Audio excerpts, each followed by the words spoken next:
Bienvenue dans votre magazine Impact de la parole de Dieu. Nous recevons bien entendu l'apôtre Josué Nawezi dans ces nouveaux numéros. Bonjour apôtre. Bonjour madame. Vous allez bien?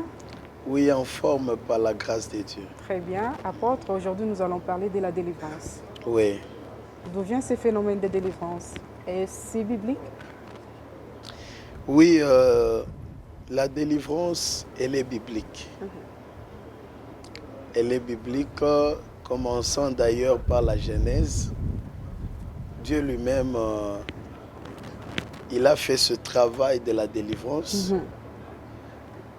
Si vous voyez lorsque l'homme, le premier homme bien sûr Adam, qui avait été créé à l'image, à la ressemblance de Dieu, avec sa femme Ève, lorsque Adam est tombé entre le piège du diable, vous allez comprendre que Adam était parti se cacher parce que Dieu avait un rendez-vous chaque soir avec l'homme et Dieu savait où est-ce qu'il retrouvait l'homme.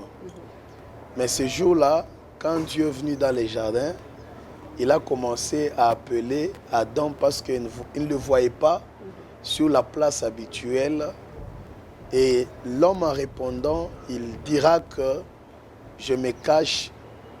Dieu a posé la question, te caches pourquoi? Parce que je suis nu.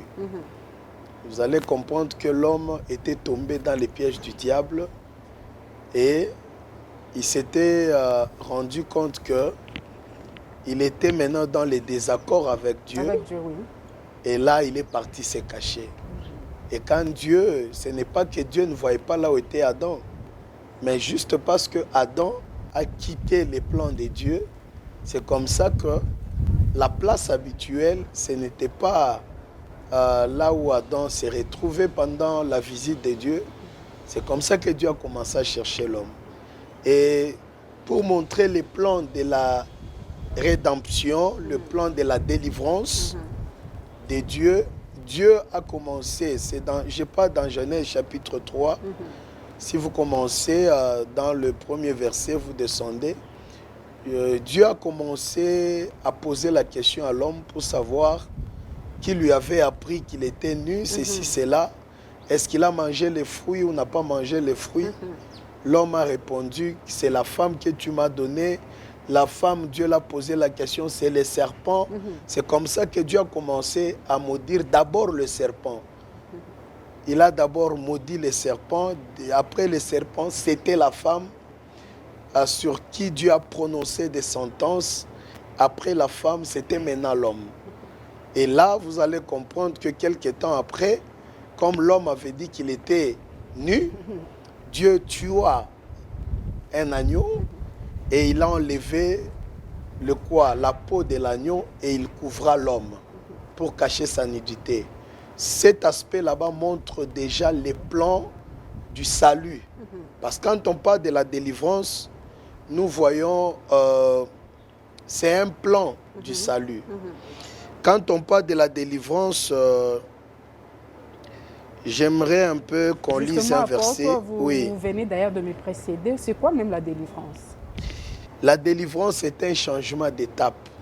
Quand on parle de la délivrance, on voit libérer, c'est affranchir. C'est lui qu'on délivre, il est libéré, il est affranchi. Si nous allons avec le mot libéré, vous allez comprendre dans Ésaïe 61, le verset 1. Quand Jésus entra dans le temple, il a pris le rouleau et il a directement donné le verset que Ésaïe avait écrit. Jésus a dit, l'Esprit du Seigneur, si vous allez dans Ésaïe 61, Ésaïe 61, le verset 1. L'Esprit du Seigneur, l'Éternel est sur moi, Oui. car l'Éternel m'a oint pour porter des bonnes nouvelles aux malheureux. Et il m'a envoyé pour guérir ceux qui ont le cœur brisé, pour proclamer aux captifs la liberté. La liberté. Et aux prisonniers la délivrance. La délivrance. Vous allez comprendre que quand on parle du mot délivrance, il y a d'abord délivrer. Délivrer, c'est libérer. C'est la libération. Libérer quelqu'un d'un certain état. Voilà. Par exemple, vous trouvez un malade, comme l'est dit dans la parole du Seigneur, mais vous priez pour ce malade, il est guéri totalement. Vous l'avez libéré. Oui, oui. Vous l'avez libéré d'un état vers un autre état. Vous trouvez quelqu'un, par exemple, comme Jésus a trouvé les Bartimée, qui étaient aveugles. Jésus leur a procuré la guérison, il leur a guéri. Automatiquement, cet homme de Bartimée va parler de la délivrance. Il a vécu la délivrance, c'est-à-dire il est passé d'une étape. Cette étape, c'est quoi? L'aveuglement à la dimension de la vue. C'est-à-dire quand on parle de la délivrance, on voit la libération, on voit l'affranchissement, quelqu'un qu'on a franchi. C'est la raison pour laquelle le ministère de la délivrance est trop vaste. Et vous allez comprendre que Satan sait que Christ est venu dans le monde, même la raison pour laquelle d'ailleurs Jésus est venu dans le monde, il est venu nous délivrer de la main du diable. Vous allez comprendre ça. C'est-à-dire Christ n'était pas venu pour rien. Il est venu pour nous libérer de l'emprisonnement du diable entre le mains de Satan. Voilà. C'est la raison pour laquelle Christ est venu dans le monde. La Bible dit, un verset de l'Écodime, quand Dieu a tant aimé le monde, il a donné son Fils, afin que quiconque croit en lui ne périsse point. C'est-à-dire qu'il ait la vie éternelle, qu'il ne meure pas, qu'il ne meure point, mais qu'il ait la vie éternelle. C'est-à-dire qu'il soit délivré, qu'il obtienne la vie éternelle. C'est-à-dire Christ est venu pour ça, pour la délivrance. Et vous allez comprendre que le diable sait pourquoi Christ est venu dans ce monde. C'est comme ça qu'il est en train de s'infiltrer aussi avec ses agents pour parler de la délivrance ou faire certains services qui paraîtraient être une délivrance, mais en réalité, ce n'est pas la vraie délivrance. C'est comme ça que pendant ce moment, les enfants de Dieu sont appelés à veiller sur leur manière de suivre Christ, sur leur manière de chercher la délivrance de leur vie. Parce que nous sommes dans un moment qui est trop compliqué et trop dangereux sur la matière de la délivrance. Très bien, apôtre, justement parce que nous sommes en train de parler de la délivrance. Qui doit délivrer? La délivrance, comme je voulais donner un verset très simple, la délivrance doit être faite... Parce que nous voyons de nos jours, même le féticheur en train si on peut le dire ainsi, en train de délivrer aussi. Parce qu'il y a de ces gens, ils se retrouvent au moins malades, il y a un féticheur, on n'a pas ta guérison. On peut appeler aussi sa délivrance. Hein? C'est pourquoi le peuple de Dieu, soit les téléspectateurs et les abonnés de la Résolution Télévision, ont besoin de jouer. Là, il n'y en a pas de délivrer. Qui doit délivrer? Qui doit délivrer ou qui a besoin de la délivrance? Qui doit délivrer d'abord? Ok. Ma réponse est celle-ci. Christ lui-même a donné la réponse dans le livre d'Ésaïe 61. Prenez aussi Psaume 143. Psaume 143, le verset 6. J'étends mes mains vers toi. Mon âme soupire après toi, oui, comme une terre desséchée. Hâte-toi de m'exaucer. Hâte-toi de m'exaucer, ô Éternel. Mon esprit se consume. Ne me cache pas ta face. Je serai semblable à ceux qui descendent dans la fosse. Arrêtez-vous même là-bas. Si vous allez dans le verset 9, il dit quoi? Le verset 9. Délivre-moi de mes ennemis, ô Éternel. Auprès de toi, je cherche un refuge. Vous allez comprendre que c'est lui qui est habilité à délivrer, c'est Dieu. Très bien. C'est Dieu qui délivre, maman.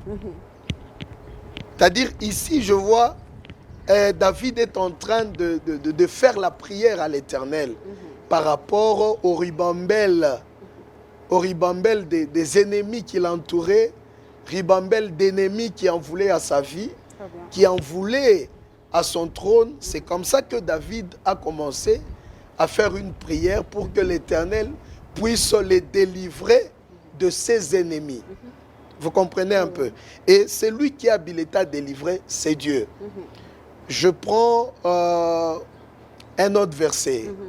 Vous allez vous rendre compte que lorsque la Bible dit « L'Esprit du Seigneur est sur moi », dans Ésaïe 61, « Il m'a oint pour apporter la bonne nouvelle aux malheureux », n'est-ce pas?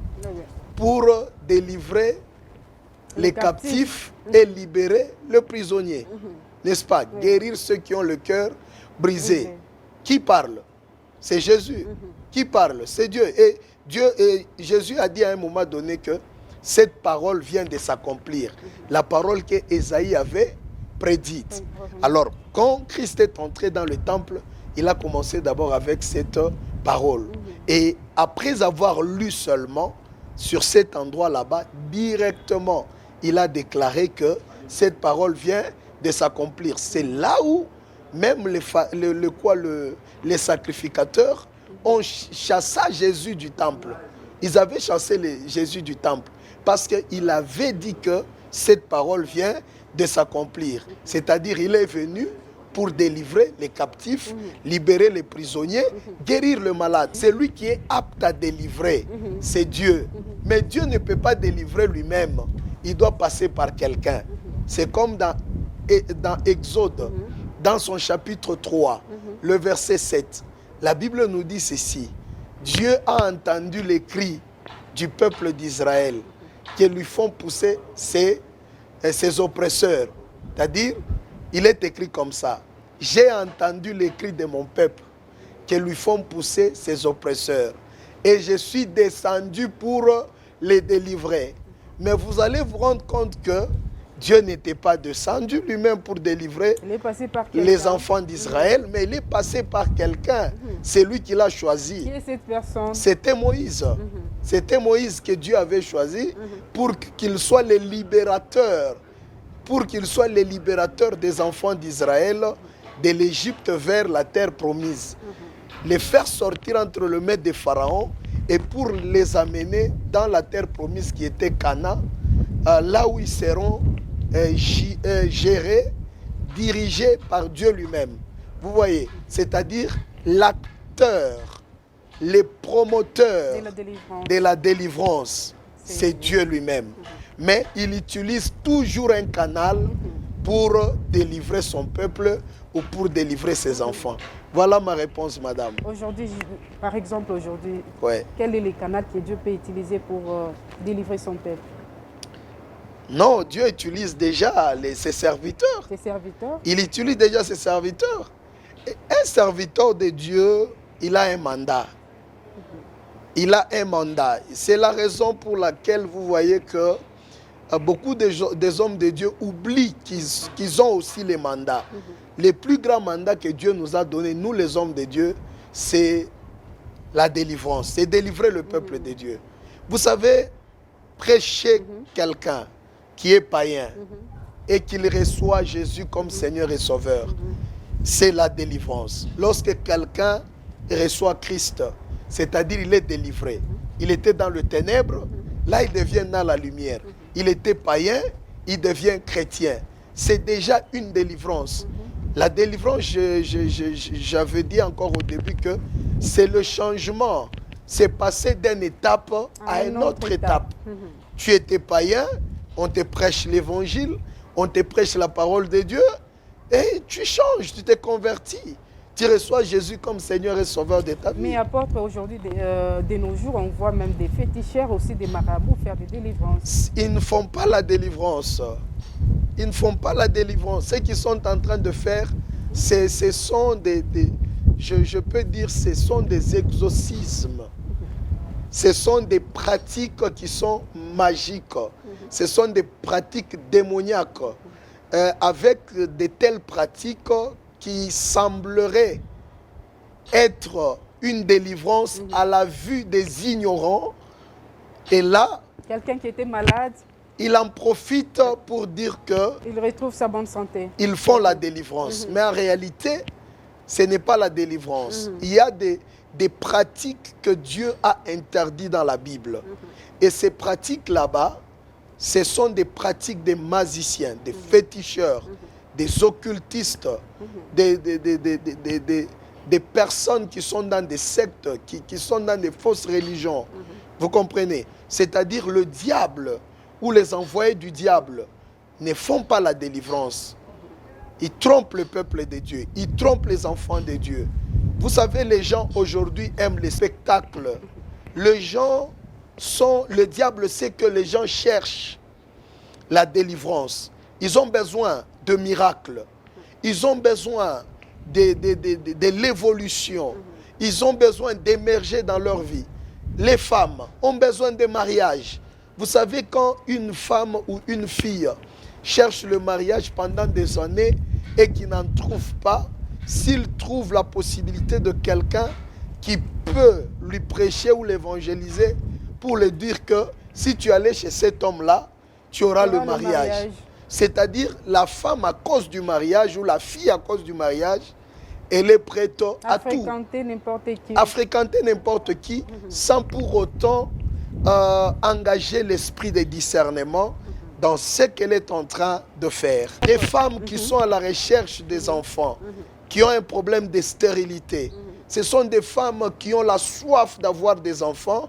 Peut-être qu'ils ont prié, qui ne sont pas tombés dans les bonnes mains des hommes de Dieu et qui ont passé beaucoup de temps dans les prières et elles n'ont rien vu. Tout d'un coup, on lui propose, va chez tel, va chez tel. Même si on faisait des pratiques occultes pour avoir un enfant, la femme pourra accepter. Et aujourd'hui, je vous assure, madame, il y a trop peu des hommes de Dieu. Il y a peu des hommes de Dieu dans ce monde. Beaucoup de gens sont des occultistes. Hein? Ils sont là en train de tromper les peuples de Dieu, parler au nom de Jésus, comme la Bible dit que dans les derniers jours, il y aura des temps difficiles. Et plusieurs viendront à mon nom. Mais ce n'est pas moi qui les ai envoyés. Et c'est le temps que nous sommes en train de traverser. Là où nous voyons beaucoup de gens qui se disent hommes de Dieu, qui font la délivrance, mais ce sont des féticheurs, noir sur blanc. Justement, vous voulez toujours me précéder, apôtre. De nos jours, nous voyons beaucoup des hommes de Dieu utiliser plusieurs matériels, j'y arrive, pour passer à la délivrance. Mais quels sont les matériels appropriés pour délivrer? Moi, d'abord, j'aimerais vous retourner la question.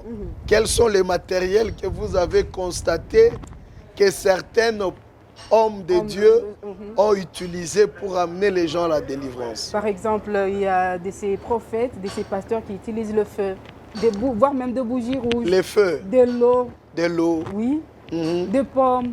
Des pommes. Justement. Mais quel est le matériel que l'on peut utiliser pour passer à la délivrance, pour délivrer? Vous savez, d'abord, madame, vous devez savoir que le matériel par excellence, ce n'est ni les pommes, ni les bougies, ni les avocats, ni les mangues ou ni les beignets.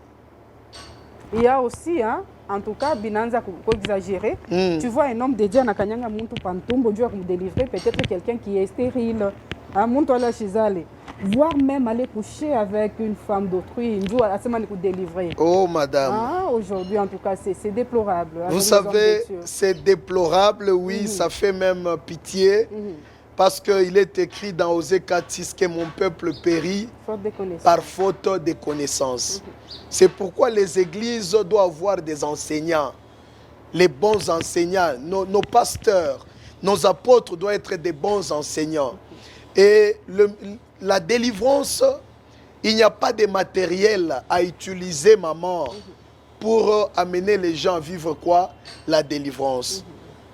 La seule matériel qu'on peut utiliser pour amener les gens à la délivrance, c'est le Saint-Esprit. Vous comprenez? Christ a dit, je suis toujours dans Ésaïe 61, l'Esprit du Seigneur l'Éternel est sur moi. Il m'a oint pour. Vous comprenez? Là, commencez à énumérer. C'est-à-dire, pour amener les gens à vivre la délivrance, ça demande d'abord avoir le Saint-Esprit. Toi, un homme de Dieu, tu dois être loin du Saint-Esprit. C'est-à-dire, c'est le Saint-Esprit qui doit être l'actionnaire du mouvement de la délivrance. Vous comprenez? C'est-à-dire, sans le Saint-Esprit, vous n'allez pas réussir, vous n'allez pas faire la délivrance. Soit vous allez faire l'exorcisme. Écoutez-moi très bien. Vous savez, la délivrance, c'est le Saint-Esprit qui gère ce monde-là de la délivrance. Et d'ailleurs, pour travailler dans le domaine de la délivrance, il faut laisser ces domaines aux personnes appropriées. Qui sont ces personnes? J'aimerais vous dire ceci. Quand vous voyez un homme de Dieu utiliser de l'eau,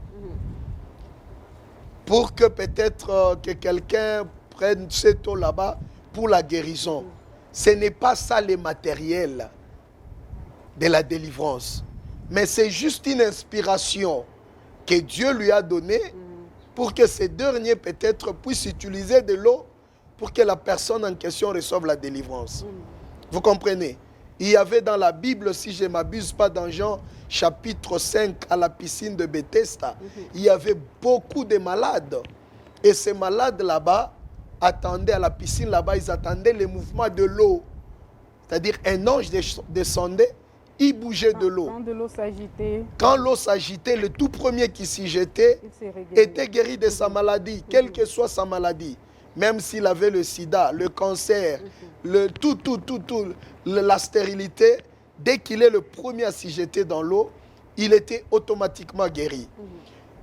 Et laissez-moi vous dire, là, la piscine, si nous connaissons cette histoire, c'est parce qu'il y avait des gens qui n'ont pas été guéris suite à ce même système d'attendre l'eau bouger ou d'attendre la descente de l'ange pour que le premier s'y jette afin qu'il soit guéri. Certains n'ont pas été guéris, comme la personne de 38 ans. C'est la raison pour laquelle Jésus est entré à la piscine. Il a trouvé cet homme qui était couché sur son lit, qui était malade depuis 38 ans. Vous comprenez? Et Jésus lui a posé la question, qu'est-ce que tu veux? La personne a dit, je n'ai personne. Personne pour faire quoi? Pour lui jeter dans l'eau. Vous comprenez? Mais Jésus lui a dit, prends ton lit, lève-toi et marche. Vous comprenez? C'est-à-dire, Dieu, il n'est pas le Dieu d'un système. Dieu n'est pas un Dieu d'un système, il est le Dieu multidimensionnel. Il opère tantôt d'une manière, tantôt d'une autre. Écoutez, utiliser de l'eau, ce n'est pas mauvais. Utiliser de l'huile dans la délivrance, ce n'est pas mauvais. Les bougies rouges, c'est pas Non, mauvais. pas les bougies. Pas les bougies, j'y arrive. Pas les bougies. Utiliser les pommes, comme on voit chez les autres. Personnellement, moi, je n'ai jamais utilisé les pommes. Je m'excuse. Mais je suis dans le domaine de la délivrance. Mais vous utilisez aussi de l'eau? J'utilise de l'eau quand c'est nécessaire.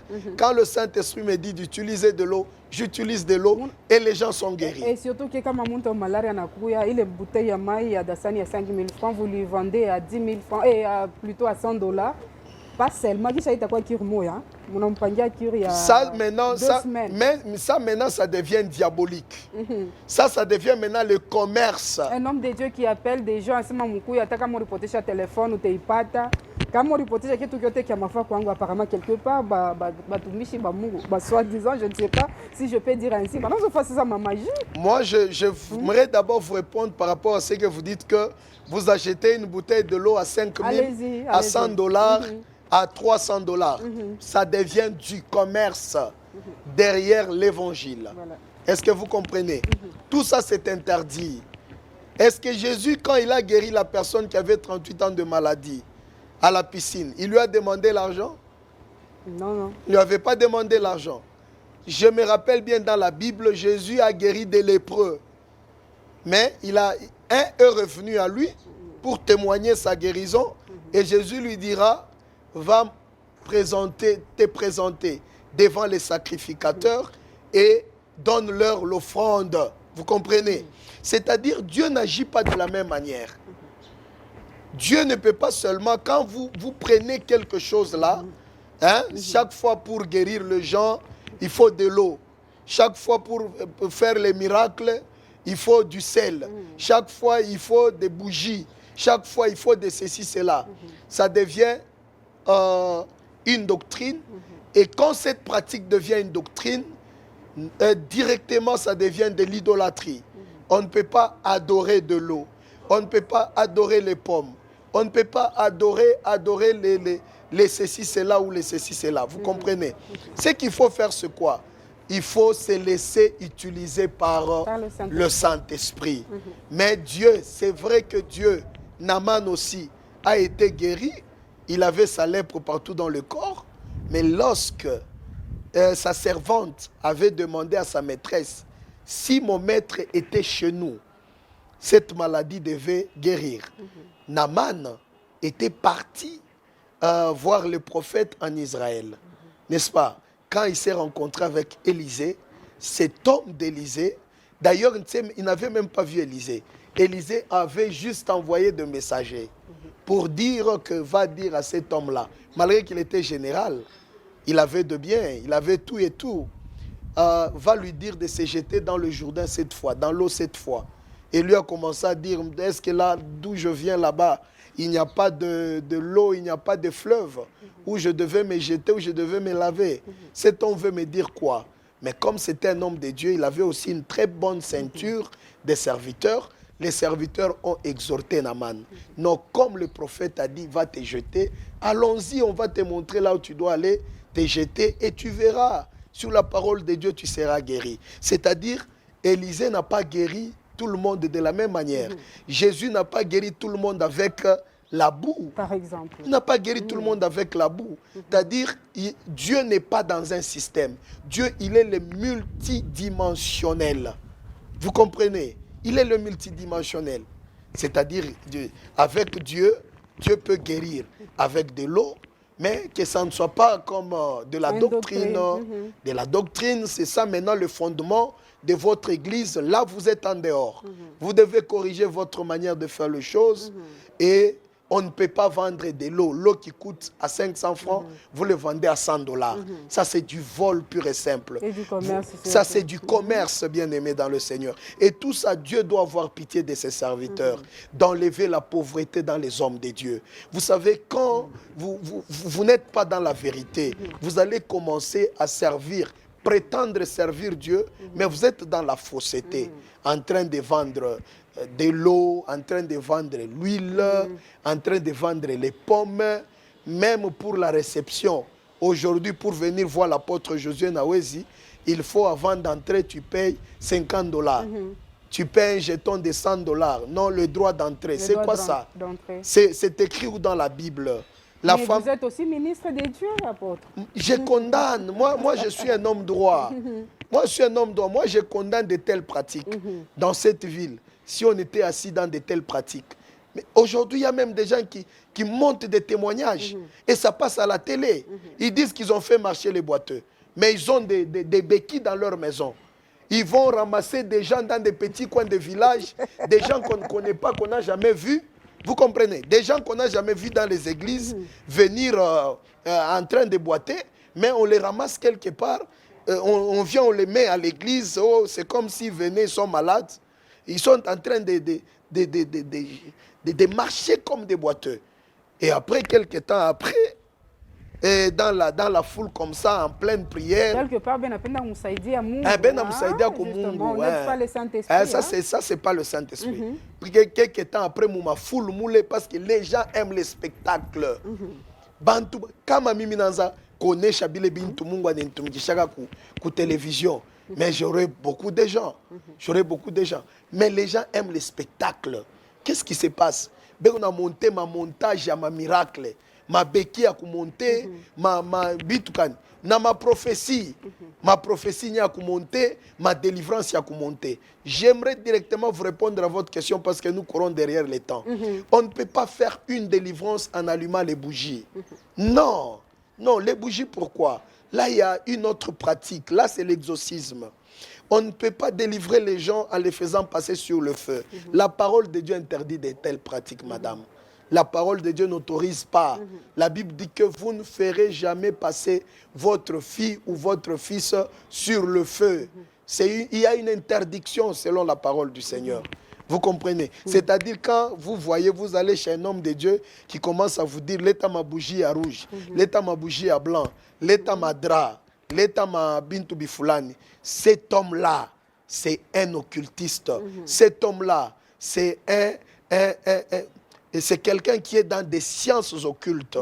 Vous savez, aujourd'hui, si vous voulez faire le recensement pour trouver les féticheurs, aujourd'hui, vous allez vous rendre compte que les féticheurs, ils sont devenus rares.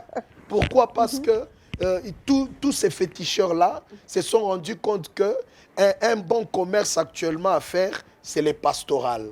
Et ils viennent, ils se cachent, sachant que Bant Wachopenda ma miracle. Vous allez chez quelqu'un, Dieu a délivrance, oh, banakulomba madra rouge, madra moupe, banebendika wapi. Mon verset calme. Imaginez. Hein? Vous allez chez quelqu'un, pour voir un homme de Dieu, un pasteur, il faut déjà $50. Pour la délivrance, Mankouleta, tu es malade. Pour la délivrance, on te demande $500 par rapport à ton cas. Aujourd'hui, nous suivons même sur les réseaux sociaux. Prophétie. Il y a le prophétie de $10. Il y a les prophéties de... Mais vous, ça c'est l'œuvre du diable. La Bible dit dans le dernier temps, il y aura des moments difficiles. C'est le moment où nous sommes. Et les gens refusent d'emboîter les pas, de suivre les hommes de Dieu qui sont dans les vrais. Les gens sont en train de suivre... De courir toujours derrière le faux. Derrière le faux, les aventuriers, hein? Les gens qui se déguisent, comme la Bible le dit, que le diable lui-même se déguise en ange de lumière. Aujourd'hui, il y a des gens qui portent le nom de Jésus, mais qui ne servent pas Jésus. Il y a des gens qui prêchent Jésus, mais sous coulisses, ce sont des occultistes. Ils sont dans les maraboutismes, dans la magie. Et tout ça, c'est quoi? Pour chercher le succès, la gloire de ce monde, et avoir un roulé carrosse, pour rouler carrosse, construire de belles maisons. C'est ce qui fait que beaucoup des hommes de Dieu ne font pas la véritable délivrance. Voilà. Beaucoup sont dans la fausseté. Ma soeur, je vous assure, madame, j'y arrive encore beaucoup. Aventurier. Beaucoup sont dans la fausseté. C'est-à-dire, membre de délivrance, vraiment, ça nous fait mal.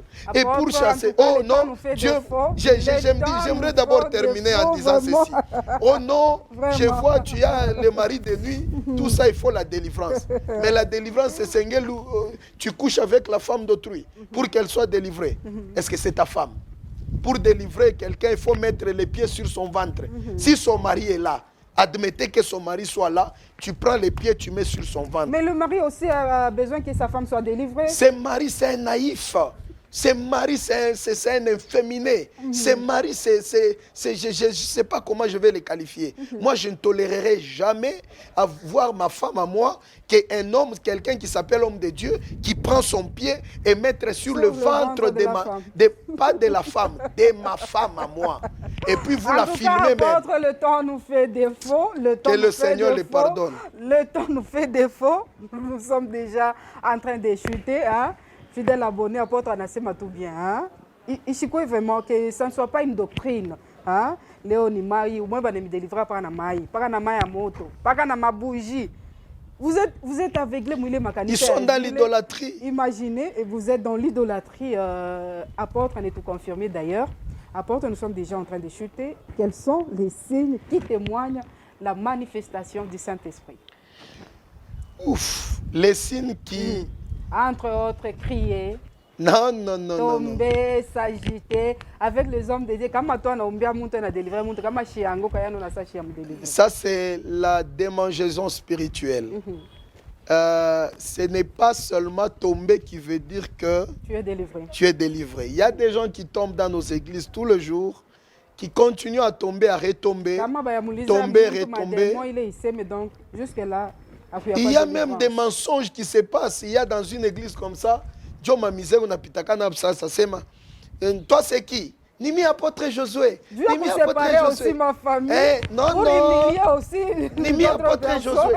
Il est dans une autre église, il cite les pasteurs d'une autre église. Dieu a terminé à toka. Dieu connaît les pasteurs. Nimi apôtre Josué. Nimi ici. Vous savez, des histoires comme ça.